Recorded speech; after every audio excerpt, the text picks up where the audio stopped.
우리는 지금 최첨단 우주 시대에 와 있는 것 같습니다. 제가 뉴스를 잘 봐도 이해 잘 못하지만 어떤 미국에 있는 어떤 기업은 매년 동안 지금 몇 년 동안 매일같이 계속해서 우주로 인공위성을 매일같이 쏘아 보내고 있습니다. 인공위성 로켓 하나 쏴서 우주로 보내는데 돈이 어마어마하게 들잖아요. 근데 엄청나게 거의 300개 이상의 위성을 지금 우주로 그냥 쏴 보내고 있습니다. 매일매일 그렇게 한다는 것이죠. 이제 곧 우주 시대가 우리에게 다가와 있는 것 같습니다. 멀게만 느껴졌던 AI도 사실은 우리의 일상이 되어 있습니다. 심지어는 아이들도 AI하고 대화하고 그냥 쉽게 꺼내서 궁금한 것들을 물어보고 그런 시대에 우리가 와 있죠. 아이러니한 것은 뭐냐 하면 이 초고도 문명 사회로 우리가 나가고 있지만 신기하게도 우리나라는 현재 무당이 판치고 있습니다. 무당 뭔지 아십니까? 위치크래프트죠. 무당. 이 AI하고는 전혀 어울리지 않는 그런 모양새인데 오히려 이 무속 신앙들, 점집, 그 무속 신앙들이 인스타와 유튜브, 틱톡 라이브, 카카오 그런 것들을 통해서 굉장히 활성화되고 누구나 쉽게 이런 미신들에 접속하는 아주 모순적인 모습을 지금 우리는 보고 있습니다. 통계로 제가 말씀을 드리면 우리나라의 2000년대 초반에 20만 명이었던 무속인 수, 무당의 수가 지금 현재는 80만 명, 우리 2026년 현재 80만 명으로 늘었다고 하죠. 이것은 그냥 단순한 그 숫자가 아니라 그만큼 많은 사람들이 찾고 있다. 많은 사람들이 보고 있다. 그 수요가 많다라는 것을 의미하는 것입니다. 저희 집에도 TV가 있지만 저희 집에는 TV가 없지만 설날 때 저희들이 친척 집에 가니까 TV를 하루 종일 틀어놓더라고요. 보시는 분들이 있으니까 어쩔 수 없이 틀어놓는데 그 틀어놓는 채널들을 이렇게 돌리다 보면 너무 쉽게 지상파나 종편이나 이런 데서 무당, 신점, 귀신 등을 소재로 한 콘텐츠를 이렇게 방영을 해줍니다. TV에서 공영방송에서 그것을 방영해 주는 것을 보는 거죠. 왜 그런지는 모르겠는데 그런 것을 자꾸 보여줍니다. 그뿐 아니라 우리나라는 영화나 드라마에서도 우리나라 영화가 주제 중에 조폭 영화가 굉장히 많은데 조폭 영화 다음으로 이 무속이 굉장히 많이 등장하는 것을 보는 것이죠. 그뿐 아닙니다. 뉴스에서도 특히 선거철이 되면 정치인들이 굉장히 이런 무속에 많이 연결되어 있는 것, 그런 것들을 우리 뉴스로 보게 됩니다. 최근에 제가 제일 걱정이 되는 것은 이 MZ들이라고 얘기하는 밀레니엄 세대들이죠. 이 MZ들의 무속신앙이 급격히 증가하고 있다는 겁니다.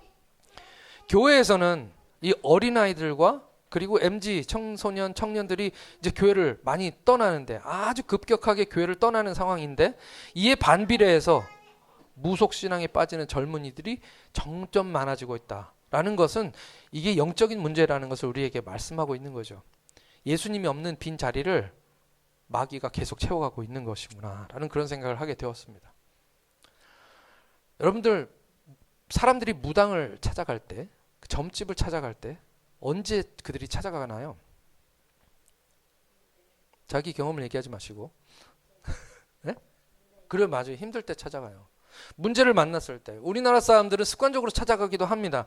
연초에 한번 그냥 연초가 됐으니까 한번 가봐야지 올해 어떻게 될지 궁금하다 해서 물어보는 사람도 있지만 대부분의 사람들이 평상시에 점집이나 무당에게 찾아가는 건 문제가 발생했기 때문입니다. 일이 잘 안 풀리기 때문이죠. 그래서 찾아가죠. 저는 가본 적은 없지만 이제 그런 워낙 TV나 이런 곳에서 이런 사람들의 이야기를 많이 방영을 해주기 때문에 이야기를 들어보면 무당들이 하는 말에서 공통점을 찾을 수가 있습니다. 주로 듣는 이야기가 뭡니까? 뭐 무당에게 찾아가면 동쪽으로 가봐. 조상이 노했네. 네? 집터가 안 좋아. 뭐 이런 얘기도 있고요. 사주에 뭐 마가 끼었네. 뭐 굉장히 어려운 말, 이런 말들을 합니다. 이런 말들의 공통점이 뭘까요? 이런 말들이 가지고 있는 공통점이 있습니다. 그 공통점이 뭐냐면 지금 네가 당하고 있는 이 문제의 원인이 당신이 아니고 다른 문제에 있어 라고 얘기하는 겁니다. 그래서 그 문제를 해결해야 네가 잘 이 문제에서 해결될 수 있어 라는 겁니다.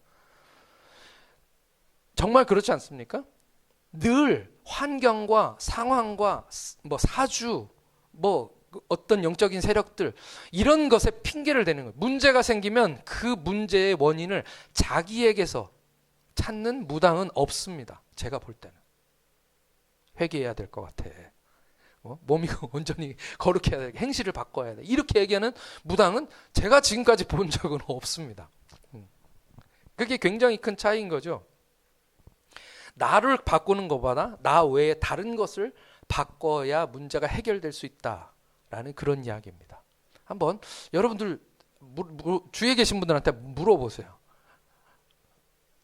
네 생각을 바꿔. 이렇게 얘기하는 그런 행실을 바꿔, 삶을 바꿔 이렇게 얘기하는 무당을 본 적이 있는지. 그냥 좀 재밌습니다. 그러면서 생각해 보다니까 제가 컬투쇼에서 들은 이야기가 하나 있는데 너를 바꿔 딱 한 가지 있더라고요. 그게 뭐냐면 성형수술을 해. 근데 성형수술도 우리 내적인 나를 바꾸는 건 아니죠. 나의 외모를 바꾸는 거니까. 그렇죠? 나의 존재에 대한 얘기는 아니라는 그런 얘기입니다. 그러면 우리 그리스도인들에게 문제가 생기면 우리는 어떻게 합니까? 용한 목사님을 찾아가나요? 우리가 문제가 생겼을 때 어떻게 합니까? 간단한 문제죠. 우리 기도인들은 물론 기독교인들 중에도 점집을 찾아가는 사람들이 몰래 찾아가는 분들이 있다고 들었습니다. 하지만 진정한 그리스도인들은 우리는 무엇을 합니까? 기도를 합니다. 그렇죠. 할렐루야. 네, 기도가 우리는 너무 간단합니다. 해답이 너무 간단해요. 하나님께 나아가서 기도하는 거죠. 그러면 기도는 무엇입니까? 우리 주님이 우리에 대해서 기도에 대해서 많이 말씀하셨습니다. 우리 주님은 오늘 말씀에도 너희는 이렇게 기도하라라고 말씀하고 계시죠. 이 말씀은 제자들이 찾아와서 예수님 세례 요한은 마치 무슨 경쟁자처럼 세례 요한은 자기 제자들한테 기도를 가르쳐 줬는데 예수님 우리에게 기도를 좀 가르쳐 주세요 라고 부탁하니까 그때 예수님께서 너희는 이렇게 기도하라 라고 말씀하시면서 설명한 것이 오늘 우리가 읽고 있는 이 성경이고요. 우리가 교회에 오면 외우는 주 기도문 Lord's Prayer죠. 주님께 드리는 기도, 이거 주님이 가르쳐 주신 기도입니다. 그러니까 이것을 가르쳐 주신 이유는 무엇입니까? 기도는 아무렇게나 하는 것이 아니다라는 것입니다. 적어도 분명 이방인들, 하나님을 알지 못하는 사람들의 기도와는 분명히 다른 어떤 기도가 있다라고 말씀하시는 거죠. 사실은 우리는 날 때부터 기도를 타고납니다. 왜냐하면 우리에게 영혼이 있기 때문이죠. 하나님을 알지 못하고 예수님을 안 믿어도 기도는 할 줄 압니다. 왜냐하면 필요한 것이 있을 때 구하는 것이 우리의 본능이기 때문입니다. 우리는 어린아이들도 기도를 잘합니다. 왜냐하면 제일 먼저 기도의 가장 기초가 뭐냐 하면 주세요입니다. 그죠? 주세요. 그죠? 애기들도 주세요부터 배웁니다. 뭐뭐 해주세요 라고 부탁하는 것을 배우는 거죠.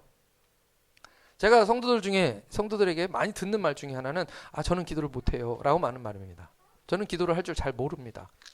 왜냐하면 목사님한테 조금이라도 내가 기도를 잘한다는 걸 보여드리면 대표 기도 시킬까봐 밥 먹기 전에 기도하라고 할까봐 어디 모임에 참석했을 때 집사님 기도해 주세요. 집사님 기도로 우리 시작합시다. 이런 얘기 할까봐 사실은 우리가 다 그런 기도는 못합니다 라고 이렇게 배수진을 치는 거죠. 네. 부담스러운 건 사실입니다. 기도를 가르치고 기도를 해야 되는 이유는 기도가 아주 중요하기 때문입니다. 저는 우리 교회는 다들 기도를 잘하셨으면 좋겠습니다. 할렐루야. 아이들부터 시작해서 저희 집에 어릴 때부터 했던 게 뭐냐면요, 아이들에게 저희들이 뭐 많은 것을 아이들에게 뭐 한 건 아닌데 차에 타면 기도하는 거, 차 타고 운전하기 전에 누군가 우리 탄 사람들 중에서 한 명이 기도하도록 하는 것을 어릴 때부터 했었습니다. 그래서 아이들이 쉽게 그냥 맨날 똑같은 소리예요. 하나님 안전하게 가게 해주세요. 뭐 뻔한 얘기, 똑같은 얘기로 계속 기도합니다. 근데 기도의 형식을 아이들이 배우게 되고요. 어떻게 기도하는지 알게 되고 내가 누구한테 기도해야 되는지를 알게 되는 거죠. 근데 저는 그런 건 괜찮은 것 같습니다. 차에 타시면 안전을 위해서 아빠가 기도하시든 엄마가 기도하시든 모델을 보여주고 그 다음에 아이들과 돌아가면서 기도하시면 간단하지만 좋은 기도를 배울 수 있을 것 같습니다. 저는 이것이 가장 중요하고 배워야 하는 거기 때문에 교회에서 저희들이 함께 모였을 때 기도를 많이 하는 것을 좋습니다. 그게 좋습니다. 우리 교회 오시는 분들 중에 전에도 얘기했었지만 부담스러워 하시는 분들이 있어요. 아우, 소리 내서 기도하는 거 보니까 우리 교회는 좀 광신도들이 모이는 데 같다? 라고 생각할 수도 있지만 저는 사랑 성도들이 교회 외에 어디 가서 교회를 배웁니까? 주일날 예배 때 대표 기도자가 기도하는 것을 보고 그것을 보고서 우리가 배울 수밖에 없잖아요. 목사님이 기도하는 거 듣고서 배울 수밖에 없잖아요. 그러면 우리가 어떻게 기도해야 되는지를 알 수 있어요. 우리는 부르짖어서 기도해야 된다는 거 알고 있는데 혼자 있는 곳에서 부르짖어서 기도하기 힘듭니다. 그러면 언제 우리가 기도를 소리 질러서 해볼 수가 있어요? 따지고 보면 없습니다. 그러니까 교회 와서 우리들끼리 모여 있을 때라도 다 함께 부르짖어서 누가 옆에서 소리 질러서 기도해 주면 나도 그것을 따라서 기도할 수 있기 때문에 그래서 우리 교회는 항상 합심 기도를 많이 하는 교회입니다. 저는 여러분들이 여기에서 기도하셔서 집안에서도 기도하시고 산에서도 기도하시고 어디를 가든지 소리내서 기도하실 수 있는 여러분들 되시기를 축복합니다. 기도는 사실상 아까 말씀드린 대로 아이들도 할 수 있습니다. 주세요만 할 수 있으면 다 할 수 있는 게 바로 기도입니다. 기도는 주세요에부터 시작하는 것입니다. 그리고 그 주세요라는 기도는 어린아이 같은 기도입니다. 그렇죠? 하나님께 주세요, 주세요, 주세요. 이것 주세요, 저것 주세요. 그것은 어린아이 같은 기도죠. 어린아이는 그렇게 기도합니다. 하지만 아무리 어린아이 같은 기도를 할지라도 안 하는 것보다는 훨씬 좋습니다. 할렐루야. 기도는 하나님과 연결입니다. 많이 교제하면 교제할수록 하나님께서 주시는 것들 더 많이 받을 수 있죠. 그러니까 안 하는 것보다는 기도하는 것이 훨씬 낫습니다. 그래서 예수님이 끈질긴 기도, 과부의 기도에 대한 예를 들어주셨습니다. 간단하게 말씀을 드리면 그 재판관이 있는데 과부는 사회에서 굉장히 소외되고 아무도 말을 들어주지 않는 그런 사람이죠. 그때 당시는 그랬습니다. 그 과부가 와가지고 재판관에게 내 이 원한을 좀 풀어주세요 라고 부탁하는 겁니다. 근데 들은 척도 안 해요. 근데 이 재판관이라는 사람이 어떤 사람이냐면 성경에 아주 못된 사람이라고 나옵니다. 못되고 심지어는 하나님조차 두려워하지 않는 그런 재판관이라고 얘기합니다. 그런데 그 재판관에게 와서 이 아무것도 아닌 여인이 와서 계속 도와달라고 내 원한 좀 풀어달라고 부탁하는 겁니다. 예수님이 이 비유를 하신 이유는 뭡니까? 끈질긴 기도에 대해서 말씀하시는 겁니다. 그래서 이렇게 말씀하십니다. 누가복음 18장 7절 말씀입니다. 계속 찾아오는 이 여인에게 재판관이 어느 날 그렇게 얘기합니다. 이 여자가 계속 나를 찾아오는데 내가 귀찮아서 안 되겠다. 들어줘 버리자. 이것이 그의 결론이었고 오늘 말씀은 그것을 보면서 예수님께서 말씀하시는 것이죠. 누가복음 18장 7절입니다. 시작. 하물며 하나님께서 그 밤낮 부르짖는 택하신 자들의 원한을 풀어주시지 아니하겠느냐. 그들에게 오래 참으시겠느냐. 하나님이 불의하다는 뜻이 아닙니다. 심지어 불의하고 하나님을 모르는 하나님을 무시하는 재판관이라도 계속 찾아가면 들어주지 않느냐. 너희들 끈질기게 하나님께 기도하라 라는 말씀을 하시는 것이죠. 밤낮 부르짖는 기도하는 자들, 밤낮 그렇게 기도하시는 여러분들 되시길 축복합니다. 문제를 만났을 때 사람들은 무당을 찾아가지만 문제를 만났을 때 우리는 하나님을 찾아갑니다. 그것이 기도인 것이죠. 너무 감사한 것은 기도는 특별한 장소가 필요 없습니다. 언제 어디서든 우리는 기도할 수 있습니다. 언제 어디서든 하나님을 만날 수 있다는 것이죠. 기도하시는 저와 여러분들 되시기를 축복합니다. 기도가 무엇인가에 대해서 얘기할 때 어떤 책을 제가 읽었는데 그 책에서 기도가 무엇인가를 이렇게 정의하더라고요. 기도는 문제와 나 자신을 분리시키는 것이다. 기도는 문제와 나 자신을 분리시키는 것이다. 그럴싸해 보입니다. 그런데 이 말에는 문제점이 하나가 있습니다. 글을 쓰시는 분이 아마도 기도와 명상의 차이를 잘 이해를 못하신 것 같습니다. 명상이라는 것이 무엇인가요? 명상은 혼자 조용히 앉아서 생각을 스스로 정리하고 내 마음을 그냥 깨끗하게 하는 것입니다. 그 어떤 문제 가운데서 아까 말씀드린 대로 나와 그 문제를 분리시키는 것. 이것을 어려운 말로는 객관화라고 합니다. 객관화. 그래서 내가 지금 주관적이어서 그 문제에 쌓여 있기 때문에 지금 그 문제로부터 벗어날 수 없어서 고통스럽지만, 객관화라는 건 뭐냐면 나 자신을 분리시켜서 다른 사람의 눈으로, 타자의 눈으로 이 문제를 보는 것이죠.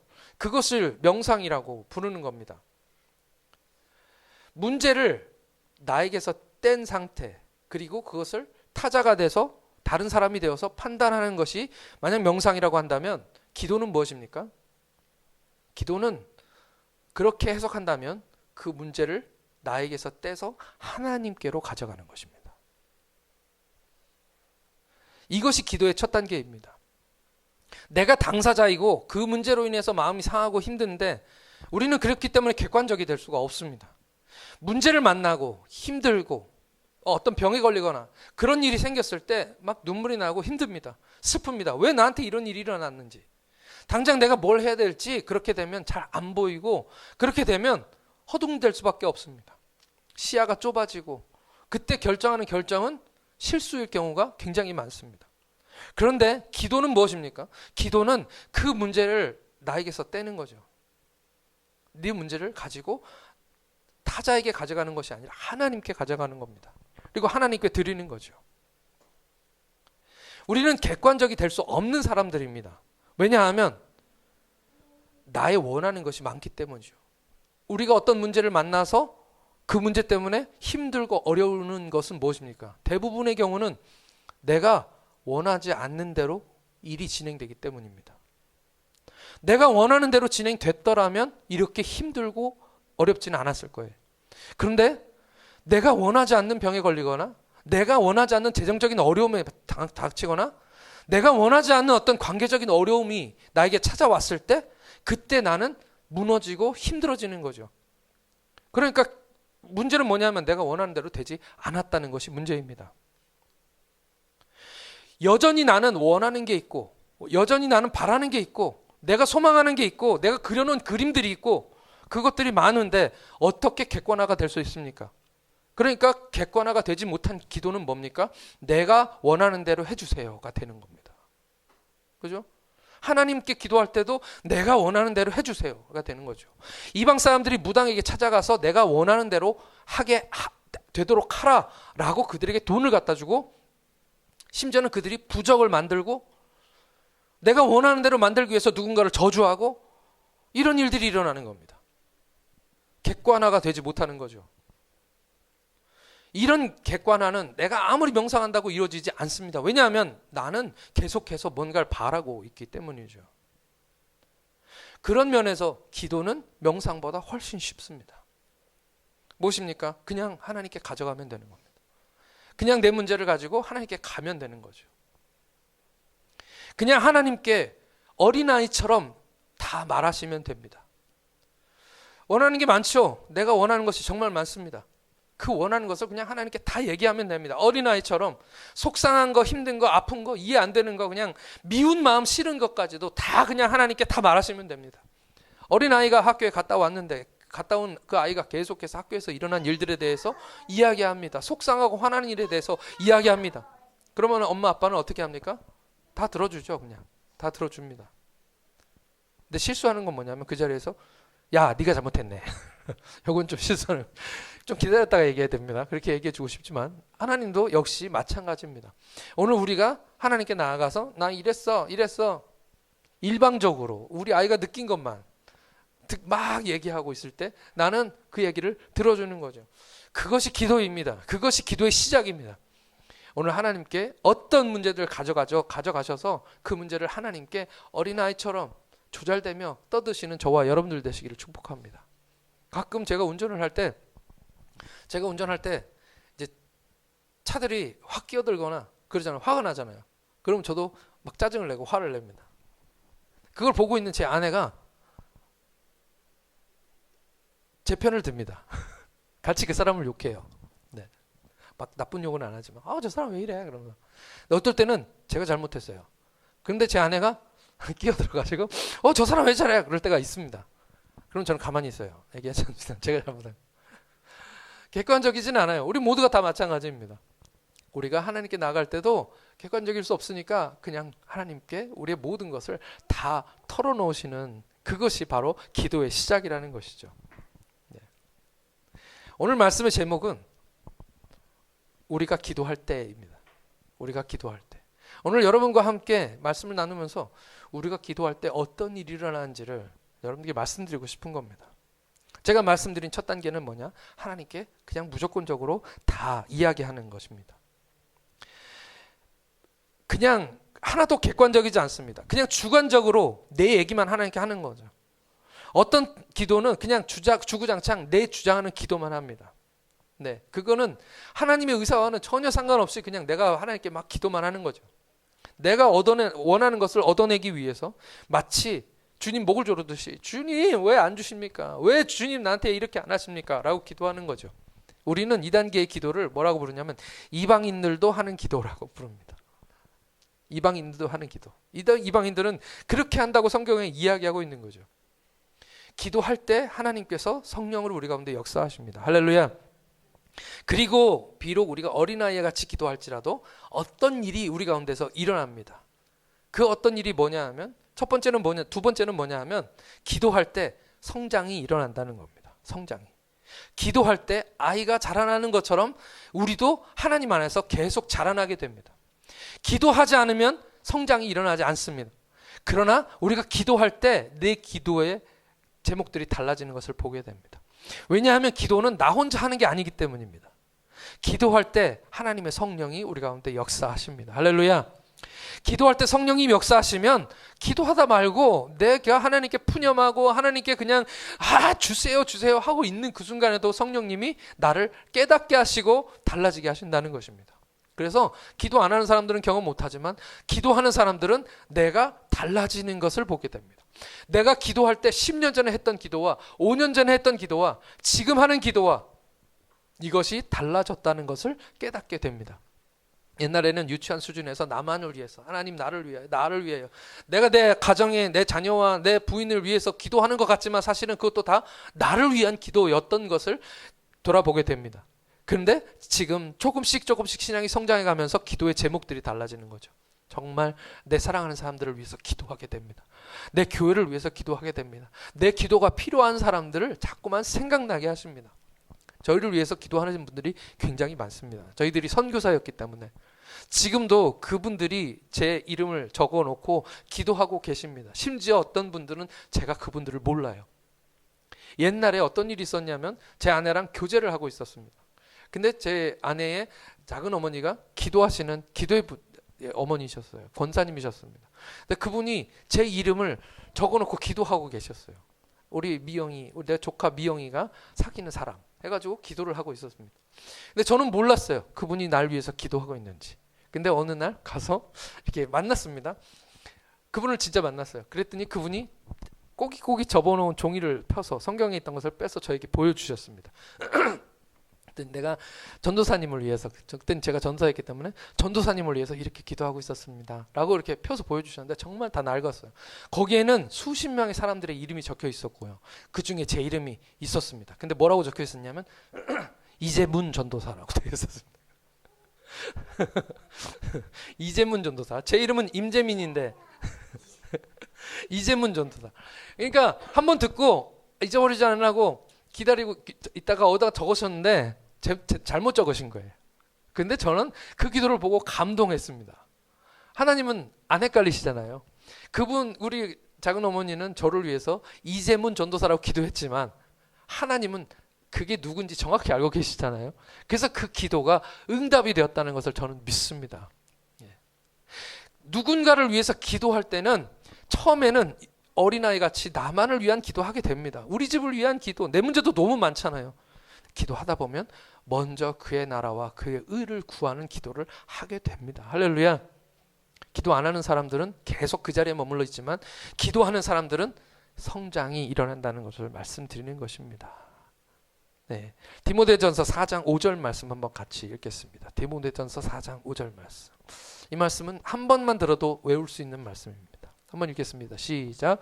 하나님의 말씀과 기도로 거룩하여 짐이라. 아멘. 말씀과 기도로 거룩해지는 저와 여러분들 되시길 축복합니다. 말씀과 기도로 사람이 거룩해지는 겁니다. 말씀과 기도로 사람이 달라지는 것입니다. 할렐루야. 말씀과 기도 그 두 가지밖에 없습니다. 그것만 잘하시면 여러분들은 거룩한 성장이 여러분들 가운데 일어나게 될 줄 믿습니다. 그래서 우리는 기도할 때 그냥 하는 것이 아니고요. 기도할 때는 먼저 회개하는 겁니다. 모든 기도에는 가장 먼저 해야 되는 것이 회개입니다. 우리 죄를 하나님께 고백하는 거죠. 그냥 회개하는 것이 아닙니다. 회개하면 하나님의 성령이 내 죄를 깨닫게 하십니다. 회개는 오늘 하고 내일 하고 그 다음 날에도 해야 되는데 하다 보면 무슨 생각이 드냐면 성령께서 내가 이전에 했던 말과 행동들을 기억나게 하십니다. 내가 어느 순간에 지나갔던 일들도 성령께서 깨닫게 하셔서 내가 그때 그 사람에게 이런 말로 상처를 줬지. 신기하게 그것을 깨닫게 하시는 것입니다. 그러면 그냥 거기서 끝나는 게 아니라 그 사람은 잊어버렸을지라도 내가 가서 그 사람에게 내가 그때 그 말을 해서 너무 미안해요. 잘못했습니다. 라고 내 삶을 돌이키게 되는 것이죠. 그것이 성령께서 하시는 일입니다. 죄를 회개할 때 오늘 우리의 심령들이 변화됩니다. 할렐루야. 회개는 중요합니다. 매일매일 죄를 짓기 때문에 우리는 매일매일 하나님께 나갈 때 회개해야 됩니다. 제가 전에 그런 말씀 드렸죠. 통로가 있는데 그 통로가 막혀 있습니다. 찌꺼기들로 막혀 있습니다. 그러면 물이 흘러내다가 막히잖아요. 하수구가 막히듯이. 우리와 하나님 사이에 통로가 있는데 그 통로가 죄로 인해서 막혀 있으면 우리가 기도해도 하나님이 듣지 못하시고 하나님께서 우리에게 주시고 싶은 은혜도 그 통로를 막혀 있으니까 오지 않는 것입니다.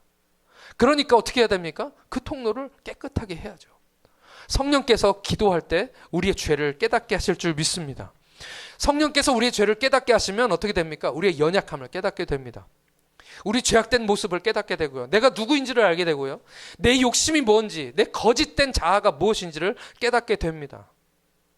그런 것들을 끝까지 버리지 못하는 나약한 나의 모습, 어린아이 같은 모습을 하나님께서 발견하게 하신다는 것이죠. 그것을 깨닫게 되는 놀라운 축복이 우리가 기도할 때, 회개할 때 나오는 것입니다. 그리고 그렇게 하나님 앞에 서게 됩니다. 기도할 때는 거울처럼 나의 모습을 하나님께서 들여다보게 하십니다. 작은 티끌 하나라도 발견하면 그것을 보고 우리가 그것을 지우고 떼내는 것처럼 기도할 때 영적인 거울을 통해서 나를 볼 수 있게 하나님이 보여주시는 거예요. 그래서 우리는 회개하게 됩니다. 그 나의 연약한 모습, 내 죄악된 모습을 내가 스스로 발견하게 되면 어떻게 됩니까? 그리고 하나님 앞에 서게 되면요. 하나님의 크고 위대하시고 전능하시고 거룩하시고 어두움이 하나도 없는 그런 모습을 발견하게 됩니다. 하나님의 그 영광의 빛을 우리가 발견하게 된다는 거죠. 그러면 그 앞에 있는 나의 모습을 어떻게 우리가 느끼게 됩니까? 나는 죄인입니다. 나는 연약한 사람입니다. 내가 감히 어떻게 하나님 앞에 설 수 있습니까? 나는 무지하고 무능한 자입니다. 라는 것을 깨닫게 되는 거죠. 내가 가진 문제들을 가지고 하나님께 가져왔는데 나는 삶이 힘들고 어려워서 그 문제를 가지고 하나님께 가져왔는데 그 거룩하신 하나님 앞에 내가 드러나는 겁니다. 그럼 어떻게 됩니까? 내가 가져온 이 문제가 도대체 뭔지 그것을 깨닫게 되는 거죠. 하나님 앞에 이 문제는 그냥 나에게는 엄청 커서 무겁고 힘들지만 하나님 앞에는 이 문제는 그냥 한 점에 불과합니다. 하나님은 그 문제를 너무 쉽게 고치실 수 있는 분이심을 우리가 알게 되는 것입니다. 할렐루야. 그러면요 그 문제가 작아집니다. 문제가 아무것도 아니라는 것을 깨닫게 됩니다. 하나님의 관점으로 하나님이 바라보시는 눈으로 오늘 그 문제들을 발견하게 되는 거죠. 그것을 우리는 아까 말씀드린 대로 객관화라고 불렀습니다. 그때 우리의 눈이 열려지게 됩니다. 이전에는 그 문제 속에 빠져서 허우적거렸습니다. 그러느라고 보지 못했던 것들을 이제 보게 되는 거죠. 모든 문제에는 내가 바꿀 수 있는 것과 바꿀 수 없는 것 두 가지만 있습니다. 문제를 딱 경험했을 때 내가 할 수 있는 것과 내가 할 수 없는 것 두 가지만 남습니다. 그러면 어떻게 됩니까? 내가 할 수 없는 것은 할 수 있는 분한테 맡기면 되죠. 그죠? 내가 할 수 없는 것, 내가 바꿀 수 없는 것은 하나님께 맡겨드리면 됩니다. 하나님 도와주세요. 그러면 내가 할 수 있는 것이 남습니다. 그건 어떻게 하면 됩니까? 내가 바꿔야죠. 할렐루야. 네. 내가 바꿔야 됩니다. 내가 할 수 없는 것 가지고 씨름할 필요가 하나도 없습니다. 내가 할 수 없는 건 하나님께 맡겨드리십시오. 그러면 하나님이 하십니다. 할렐루야. 내가 할 수 있는 거는 내가 해야죠. 하나님께 내가 할 수 있는 것까지 해달라고 하면 안 됩니다. 내가 할 수 있는 것, 내가 바꿀 수 있는 것, 내가 변화시킬 수 있는 것, 그것에 집중하시면 그 문제가 해결될 줄 믿습니다. 그러면 그때 문제가 발생합니다. 어떤 문제가 발생하냐면 갈등이 일어납니다. 갈등. 그때 일어나는 것은 갈등입니다. 내가 바꿀 수 있는 것을 가지고 이제 집중하기 시작할 때 일어나는 일은 갈등입니다. 그 갈등이 뭡니까? 충돌이죠. 무엇과 무엇의 충돌입니까? 하나님의 뜻과 내 자아의 충돌입니다. 하나님이 나에게 이렇게 하라라고 말씀하시는 그 말씀이 있는데 내 마음이 하고 싶은 것은 그것과 다른 것이에요. 그러니까 그것에 충돌이 일어나는 거죠. 뭡니까? 밖에 나갔다 와서 옆집 여자랑 내가 싸워가지고 들어왔는데 남편한테 왔어요. 근데 남편들은 항상 바른 소리를 합니다. 그죠? 뭐라고 얘기합니까? 그러니까 그 여자랑 얘기하지 말라니까 자꾸 가서 얘기하고 그래. 쓸데없는 소리를 자꾸 하고 돌아다니니까 싸우지. 이런 얘기. 정답을 내려주면 그 정답이 틀린 말은 아니거든요. 그죠? 틀린 말은 아닌데 그 말이 또 속상해요. 기분 나쁩니다. 이게 충돌입니다. 하나님 말씀은 이렇게 말씀하고 있는데 나는 지금 속상하고 화나니까 그 문제 속에서 지금 하나님과 내가 갈등이 일어나기 시작하는 겁니다. 하나님이 옳다라고 말씀하시는 것과 내가 하고 싶은 욕심 사이에서 충돌이 일어나는 겁니다. 현실적인 문제, 내 욕심, 내 생각, 내가 하려고 했던 방향성들, 내가 계획해 놓은 것들, 아까 말씀드린 내가 원하는 어떤 것들, 그런 것들과 하나님의 뜻이 부딪힐 때 그때 충돌이 일어나게 되는 거죠. 그때 내 마음속에 갈등이 일어납니다. 그 갈등을 우리가 우리 신앙적인 용어로 뭐라고 부릅니까? 영적 전쟁이라고 부릅니다. 기도하지 않을 때는 영적 전쟁이 일어나지 않습니다. 기도하지 않을 때는 여러분 욕심과 하나님의 뜻이 충돌하지 않습니다. 언제나 내 욕심이 이기죠. 내가 원하는 대로 하게 됩니다. 기도할 때 우리 안에서 이런 영적 충돌들이 일어나게 되는 것입니다. 하나님 뜻대로 살기로 결정하면 영적 전쟁은 항상 일어납니다. 사사기를 통해서 여러분들과 계속 하나님 말씀을 나누고 있습니다. 이스라엘 백성들은 왜 가나안 땅에 들어가서 그들과 전쟁해야 되느냐? 그들이 가나안 땅에 들어서는 순간부터 그들의 전쟁은 결정되어 있었습니다.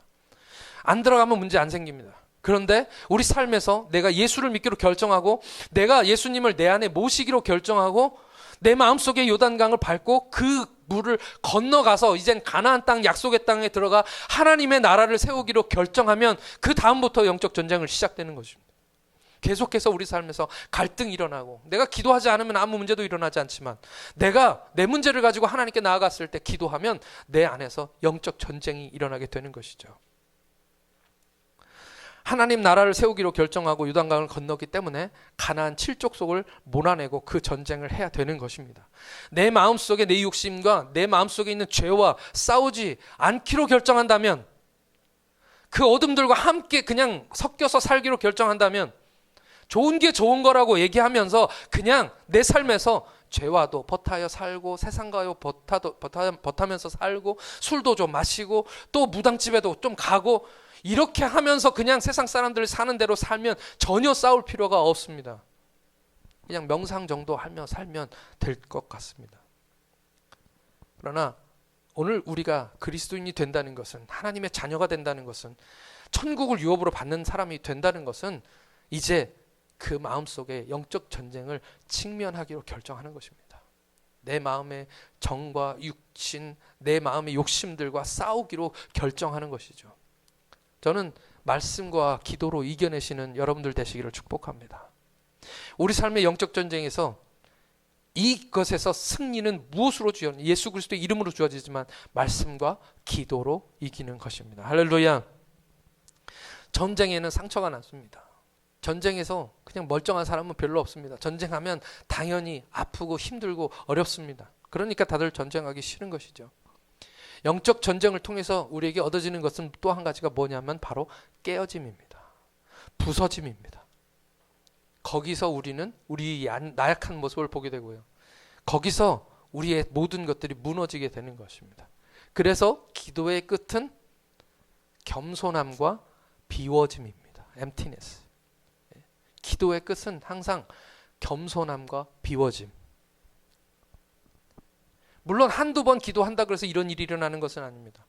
기도 생활을 계속하면서 나아갈 때, 하나님 뜻대로 기도를 할 때 이런 일들이 계속 점차 일어난다는 것이죠. 처음에는 주세요로 시작한 기도였지만 조금씩 이제 성장하고 달라진다는 것입니다.